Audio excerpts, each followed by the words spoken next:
DG and CMO Battalion is the 10th ID Marching Band led by their band conductor, Staff Sergeant Ian Kenko Alamayo, Philippine Army.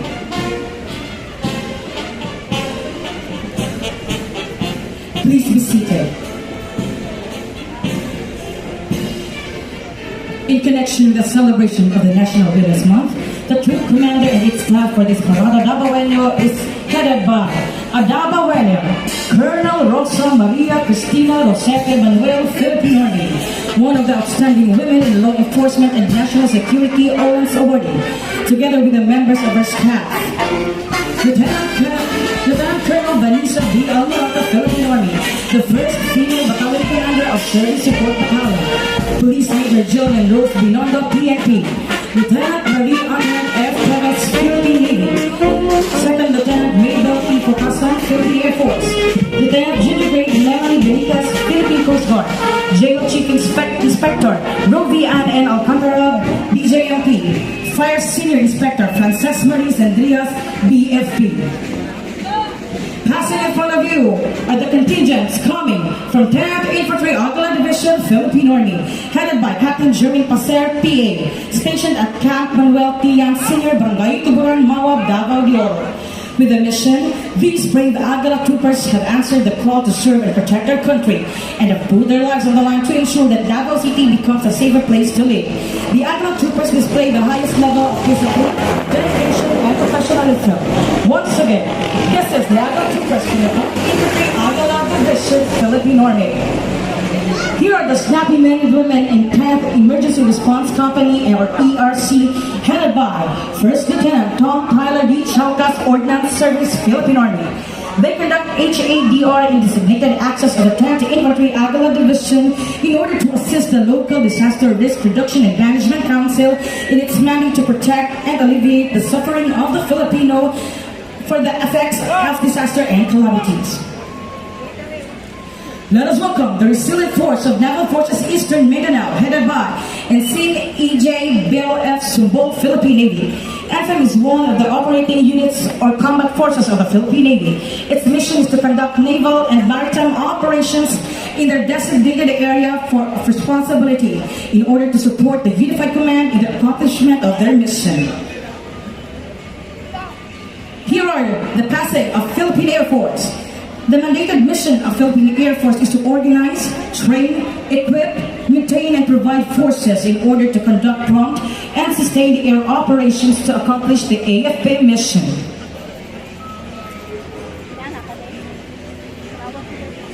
Let us welcome the fearless and patriotic soldiers of Task Force Davao. The Task Force Davao is under the operational control of the Joint Task Force Haragon, headed by 2nd Lieutenant Rimuel B. Agpawan, FS Philippine Army.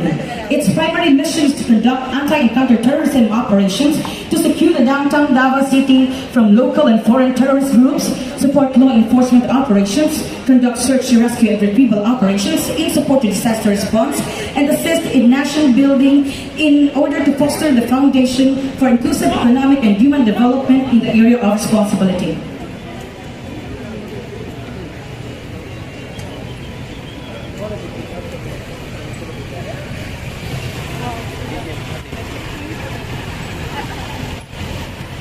Approaching with the members of 1105th Ready Reserve Infantry Battalion, led by Lieutenant Colonel Rodrigo L. Rivamonte, GSC, PA Reserve, under the administration and supervision of the 1105th Community Defense Center, 11 RCDG, Rascal Philippine Army, under Colonel Leandro P. Rubio, Infantry, GSF, Philippine Army. Part of the mission of the unit is to provide the base for expansion of regular force in the event of war, rebellion, and invasion, and assist in relief and rescue operations during disaster and calamities. And the Reserve Officers Training Corps from different universities and colleges in Davao City, led by Cadet Lieutenant Colonel Leo Dave Brian L. Iba, ROTC Corps Commander, Yusuf ROTC Unit. The ROTC objective is to train and develop the cadets as future officers of the AFP and as leaders in various fields of professions. Introducing the members of EMC and NFM Marching Band.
MG Defender, commonly referred to as MG of the Philippine Air Force piloted by Major Jovicar B. Beniga, First Lieutenant Cecil Jude L. Intia, First Lieutenant L.P. De Los Reyes, First Lieutenant Ron Jonathan G. Herrera, Philippine Air Force.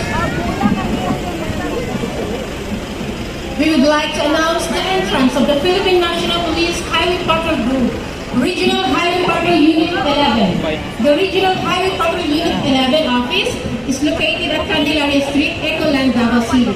The mandate of Regional Highway Patrol Unit 11 is to enforce anti-carjacking, anti-highway robbery, traffic laws and regulations, and all other crimes committed on highways.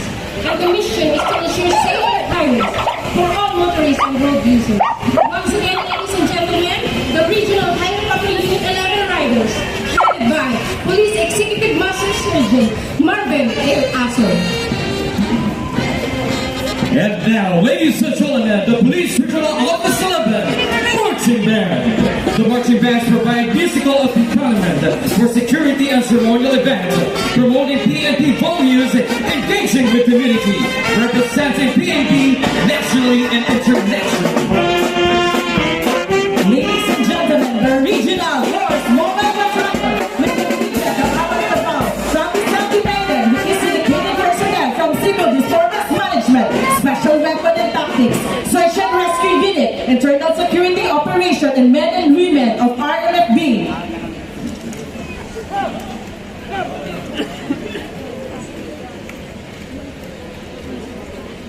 Approaching the stage, ladies and gentlemen, is the Davao City Police Office, the home of the best, the brave, and the finest. It serves as the heart and brain of Davao's finest, conducting overall planning, organizing, directing, and supervising all laws enforcement activities in Davao City. Thus, unit has received prestigious awards from national and local entities for its accomplishments, carried out with utmost sincerity and benefit of all, headed by our Senior Director, Police Colonel Alberto Panya Lupas. Ladies and gentlemen, the Davao City Forensic Unit.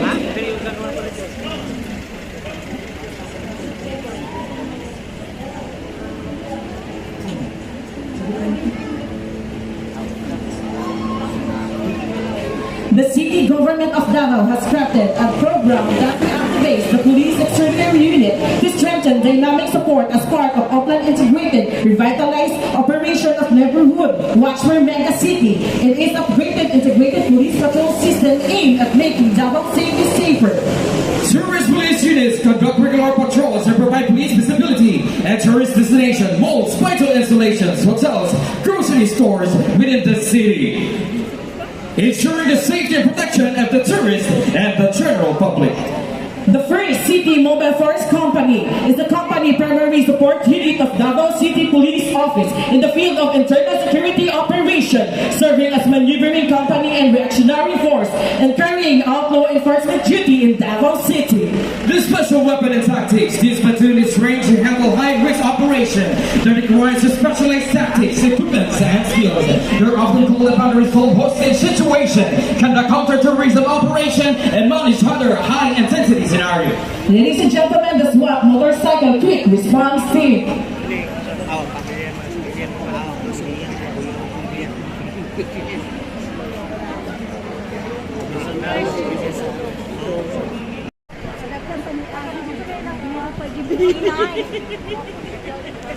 Madali yan gusto ko. Nagadagan ni Anne. Hindi ko pa yung hiraan.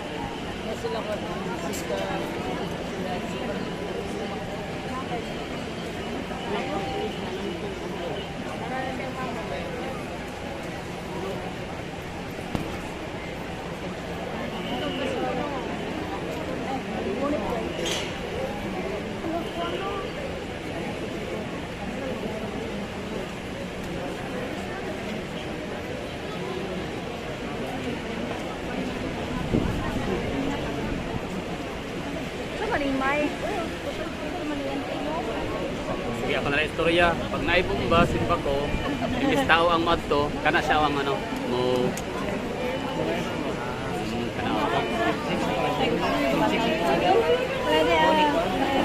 Robot na kwan. Detector ba? Robotic detector. Nyari na ikan na kwan, explosive device na kwan.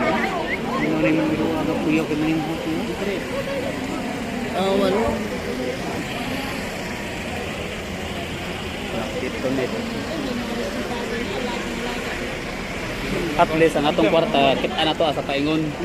Diba?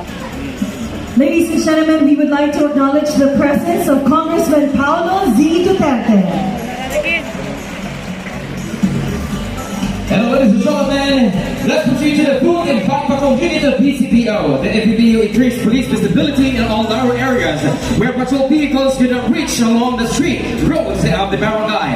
Meanwhile, patrol personnel enhance police visibility in downtown areas and are expected to visit establishments along their beat.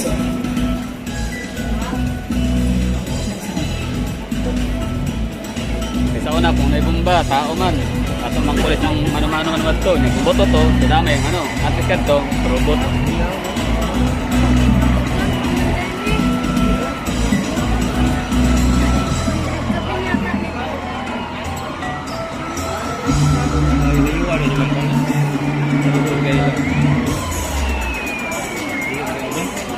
Of the city into highly urbanized area has attached numerous visitors and investors, leading to significant traffic congestion, which has become a major concern. As a traffic police, personnel of TEU regularly conduct road discipline and clearing operation, especially within the business central areas of the city.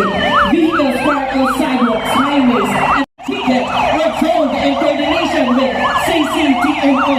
Other regulations under RA 4136 are also enforced to ensure the safety of motorists and pedestrians and to maintain the smooth flow of traffic. Next, we have the Mobile Patrol Unit of PCPO. This unit is one of the regulatory units of Davao City Police Office, tasked with providing police assistance. It has been assigned to undertake proactive measures against all forms of lawlessness operating within Davao City. Collectively, the unit has been tasked with conducting police visibility patrols and identify crime-prone and highly populated areas to prevent the occurrence of criminal activity.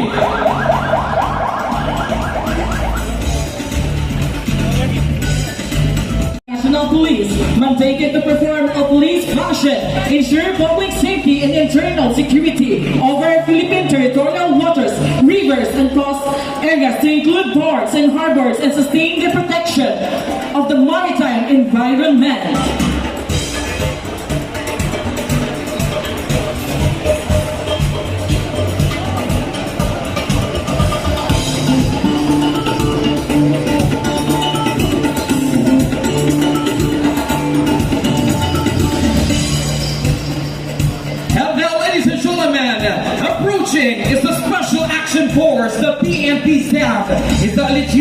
tasked with conducting operation as a rapid deployment force anywhere in the country. Its missions include deployment in high-level hostage rescue, humanitarian and conventional warfare, EOD, and other special police operations. Once again, ladies and gentlemen, the Special Action Force.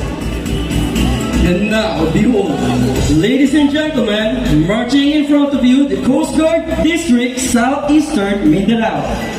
The Philippine Coast Guard, through the Coast Guard District Southeastern Mindanao, heeds the call of Davaoeños observance the culture of safety and security, where all government forces in Davao region remain steadfast and dynamic in delivering quality service to the general public. As Guardian of the Sea, Coast Guard District Southeastern Mindanao devotes its time in pursuing secure and safer maritime jurisdiction in its area of responsibility, covering a total of 1,392 kilometers of shoreline, 256 coastal barangays, and 17 public ports and 36 private ports. Along with them is the working dog of Coast Guard K9 Search and Rescue, Hero Dog Alpha, together with 3 additional working dogs in which demonstrated exceptional skills in traversing challenging terrain. The community now sees canines as crucial assets, especially in vital search and rescue operations aimed at saving lives during calamities. The Coast Guard District Southeastern Mindanao carries out its 5 mandated functions, namely the maritime safety, maritime security, maritime search and rescue, marine environment protection, and maritime law enforcement. Approaching, ladies and gentlemen, is the Bureau of Fire Protection Davao City Marshal Fire Superintendent Anastasio M. Busay Jr. Together with the officers and station commanders, BFP Elite Unit, the Special Rescue Force, Emergency Medical Services, and DCFD's Fire and Rescue Response Equipment, reminding the public to keep their homes and community safe against destructive fires.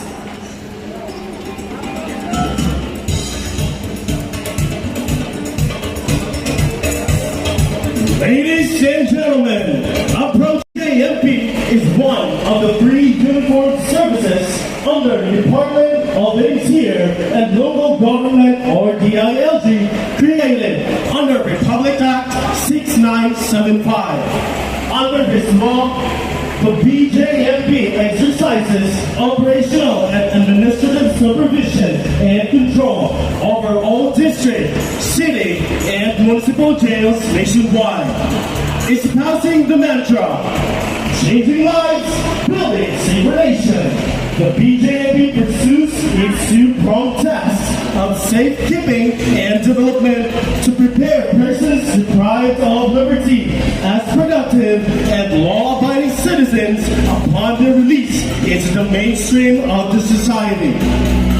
Under the leadership of its regional director, Jail Chief Superintendent Jali C. Tagyam Jr., we are proud to present to you the contingent of the Bureau of Jail Management and Penology Regional Office 11, led by its platoon leader, Jail Senior Inspector Hill V. Plaza.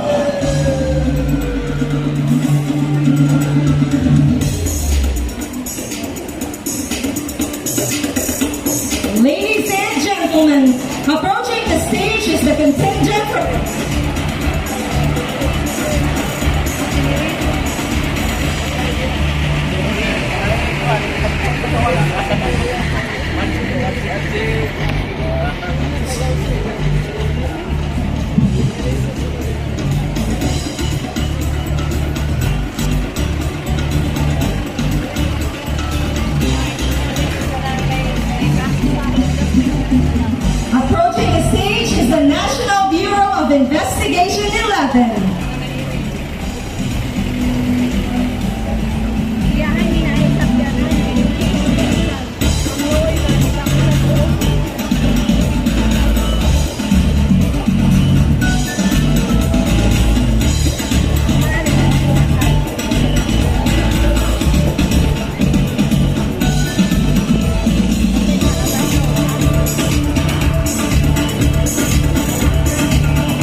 created through Republic Act 9165 or the Comprehensive Dangerous Drugs Act of 2002. This agency is the lead anti-drug law enforcement agency responsible for preventing, investigating, and combating dangerous drugs, controlled precursors, and essential chemicals. This agency is tasked for the efficient law enforcement of the penal and regulatory provisions of Republic Act 9165. Philippine Drug Enforcement Agency is also responsible for implementing drug demand reduction programs, which aim to educate the public about the dangers of drug abuse and promote a solid tukyatan. Once again, Pinay 11 is greeting you a happy 87th Araw ng Davao!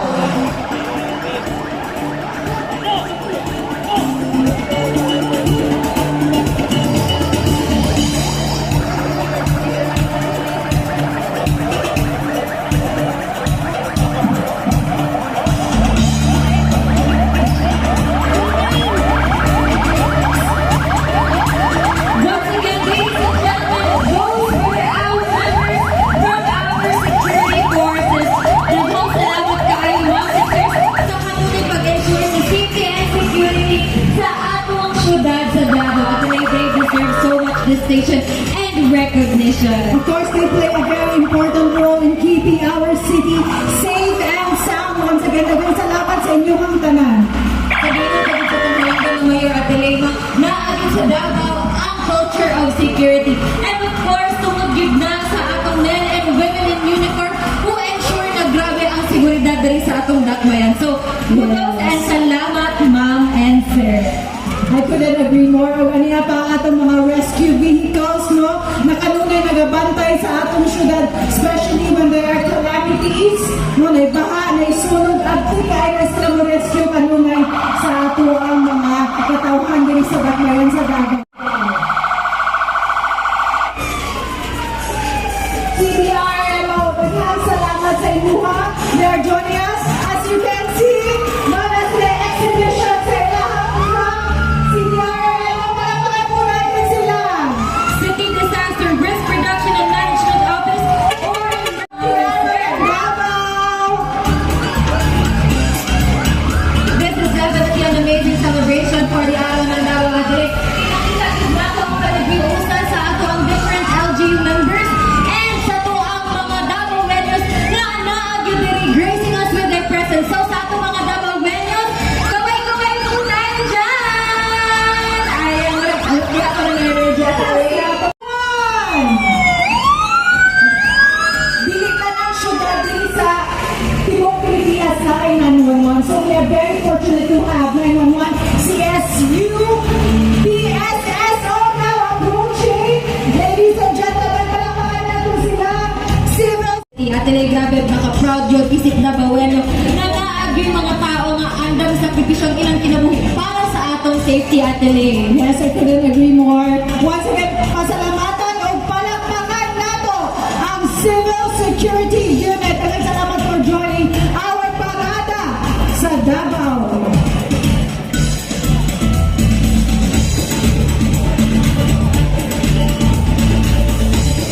Of course, acknowledging the group of our CTTMO team. Palakpakan nato silang tanan.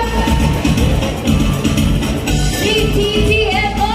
CSU, mga wearing green, neon green, kariomi color. Ayan. Pwede po ka dito, Ate Lay. Pwede po niya, I belong. CSU, maayong buntag sa inyong tanan. Ug daghang salamat. Happy Araw ng Davao. Happy Araw ng Davao sa itong men and women in uniform. And of course, tungod kay safe and secure ang Davao ang atong mga kabatanunan, mga celebrate yun sa ilang nagkadayang mga talento ug aniya na usab diri. Ang isa sa atong mga contingency we have Francisco Manggon Central Elementary School Drum and Lyre Corps. Pangol Central Elementary School Drum and Lyre Corps has 30 years in existence. It is composed of 15 majorettes, 10 color guards, and 30 musicians.